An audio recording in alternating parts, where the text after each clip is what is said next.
প্রশ্নে দেয়া আছে সিআইয়ের কোন হারে কোনো টাকা 2 বছরে আসলের 36/25 গুণ হবে। সিআই মানে চক্রবৃদ্ধি সুদে আছে, তাহলে সাম মানে আসল যদি হয় 25 টাকা, আর অ্যামাউন্ট কত হবে, অ্যামাউন্ট হয়ে যাবে 36 টাকা, মানে সুদ আসল। কী বলেছে 2 বছরে, 2 বছর হলেই কী হবে, রুট হয়ে যাবে, তাহলে 5:6।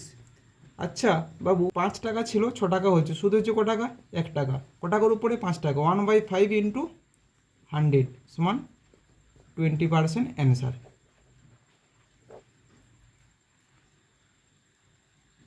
পরের প্রশ্ন বলেছে সিআইয়ের কোন হারে কোনো টাকা 3 বছরে আসলের 125/64 গুণ হবে।